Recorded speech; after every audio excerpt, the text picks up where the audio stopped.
বিশ্বসেরা গোলকিপারদের কথা উঠলেই যে নামটি এখন সবার আগে আসে তিনি হলেন এমিলিয়ানো মার্টিনেজ। ছোটবেলায় জনপ্রিয় কার্টুন চরিত্রের সঙ্গে চেহারার মিল থাকায় বন্ধুরা তাকে ডাকত দিবু নামে। সেই ডাকনামই আজ বিশ্বজুড়ে তার পরিচয়। পেনাল্টি ঠেকানো অসাধারণ দক্ষতার জন্য তিনি পরিচিত পেনাল্টি স্পেশালিস্ট হিসেবে।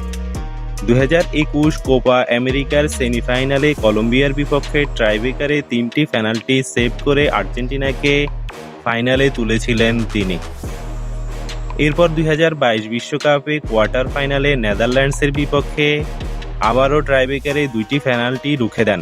তবে তার সবচেয়ে বড় মুহূর্ত আসে বিশ্বকাপ ফাইনালে। ফ্রান্সের বিপক্ষে গুরুত্বপূর্ণ সেভ এবং টাইব্রেকারে দুর্দান্ত পারফরম্যান্সে আর্জেন্টিনাকে এনে দেন বিশ্বকাপের শিরোপা।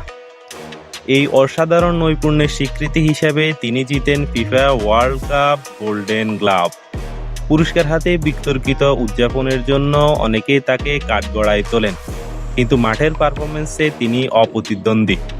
দিবু মার্টিনেজ একজন গোলকিপার নন, আর্জেন্টিনা বিশ্বকাপের জয়ের অন্যতম নায়ক। আপনি কি মনে করেন বর্তমান বিশ্বের সেরা গোলকিপার তিনি? কমেন্টে জানান।